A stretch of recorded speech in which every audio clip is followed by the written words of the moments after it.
Part 4, The End of Emancipation. Cesaire's version of anti-colonial liberation theory and praxis is in many ways emblematic and exemplary, indeed even canonical, within what Benita Perry has characterized as a third world or tricontinental tradition committed to historical materialism, grounded in a Marxist humanism, seeking to install an ethical universality and a universal ethic, inspired by communism's grand narrative of emancipation and signposting utopia on their map of the world. Though the fact that Cesaire never conceived of the call for self-determination in the terms of independent nation statehood would distinguish his version of anti-colonialism from the program, tactics, and strategies embraced by so many of his heirs, a point to which we shall return in the next lecture in relation to Gary Wilder's important 2015 book, Freedom Time, Negritude, Decolonization, and the Future of the World. As I've already mentioned, and as Perry also notes, the influence of Marxism in the intellectual cultures of the colonized worlds is ubiquitous and long-standing, having begun just before and during the 1920s. But the structural conditions in the colonial world were vastly different from those prevalent in the metropoles in which the Marxist tradition had originally been born and first taken root. Among the complex structural disjunctures that characterize the colonies and dependencies, Perry highlights the following: racial domination as an intrinsic, although not exclusive, component of colonial capitalism, cultural, religious, and linguistic diversity in territories joined by the colonizers for administrative purposes, peripheral economies undergoing a volatile but uneven and incomplete process of modernization, simultaneous but different historical modes of production, the persistence of, quote, pre-modern practices and, quote, archaic social forms, discontinuous but coexistent with mechanization, industrialization, and urbanization, class formations distinguished by a vast and unpoliticized peasantry, still influential traditional authorities, a weak native bourgeoisie unable to carry out the revolutionary role performed by that class in Europe, the scarcity of intellectuals, and the dearth of a revolutionary intelligentsia and a sizable proletariat. Given these features, it is not surprising that Gramsci's theses on the pursuit of communism in predominantly agrarian societies were destined to exercise a powerful influence, in addition to the obvious impact of Lenin and Trotsky, who had recognized the particular and enormous contradictions within societies undergoing partial conscription into capitalism's world system, and who brought to their analysis of these worlds the theory of permanent revolution. These perspectives would come to inform the programs of liberation movements across the colonized world.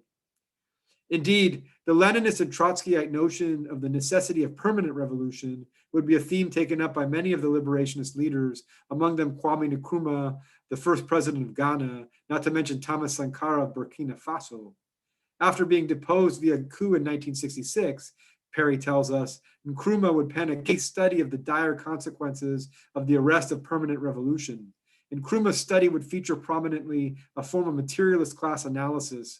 According to Nkrumah, the African bourgeoisie, the class which thrived under colonialism, is the same class which is benefiting under the post-independence neo-colonial period.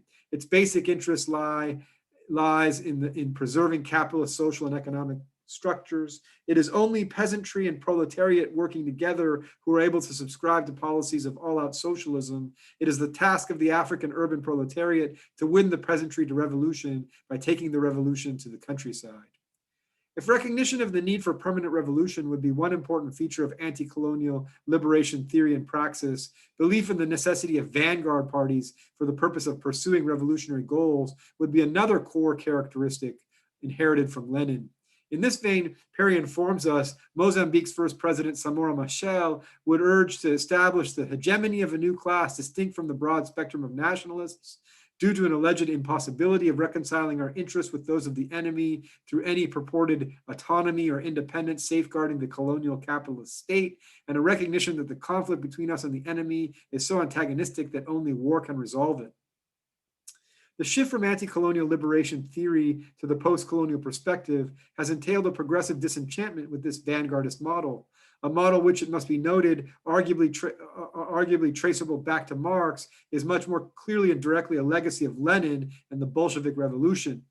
In fact, within the Marxist tradition, there exists also a more libertarian, explicitly anti-vanguardist strain, embodied perhaps most emblematically by the likes of Rosa Luxemburg, who had leveled withering criticisms of the Bolshevik organizational form, and more specifically of Lenin's notion of democratic centralism as early as 1904.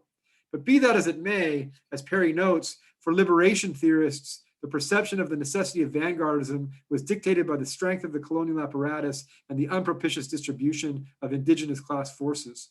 Among the more sophisticated justifications for such vanguardism was the position espoused by Guinea-Bissau's anti-colonial leader Amilcar Cabral, who spoke of symbiosis of party and people, advocating a dialectical relationship between the political party and the spontaneous action of the people.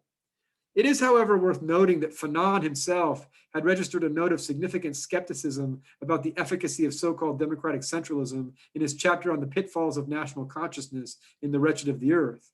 In the midst of a discussion about the importance of political education, conceived as a central component of the revolutionary process, Fanon would insist that educating the masses politically cannot mean making a political speech. Indeed, what it means is to try relentlessly and passionately to teach the masses that everything depends on them.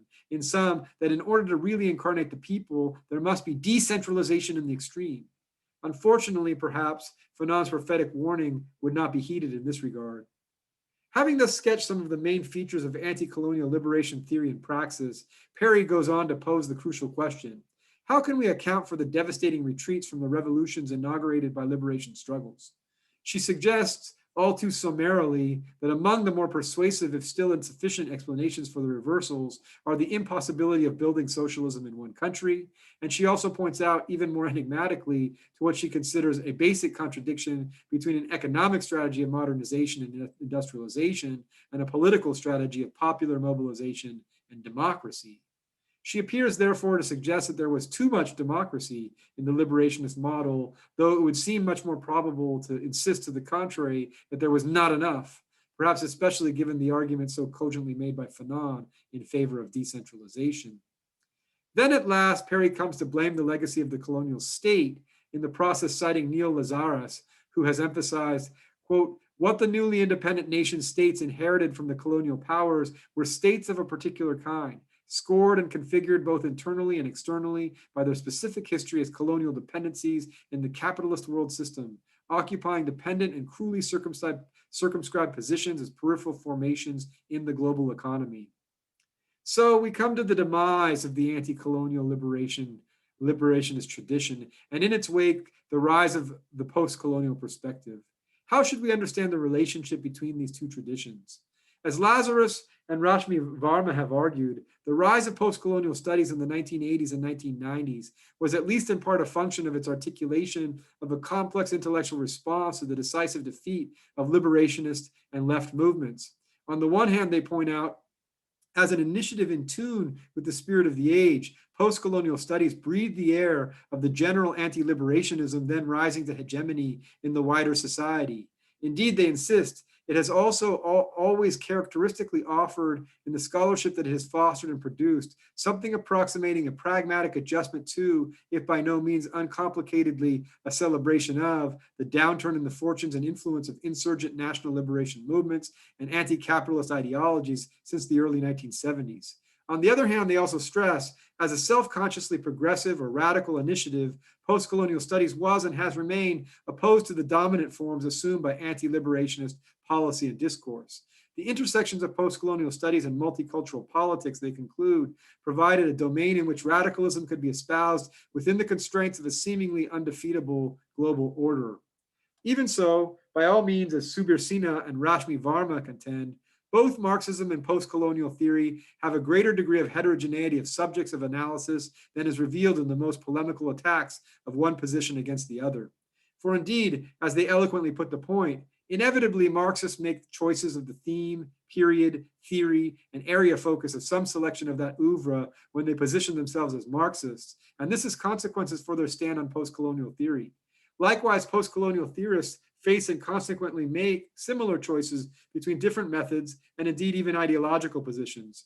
How Marxists and post-colonialists regard each other then is further a function of what sources they draw on to establish their positions.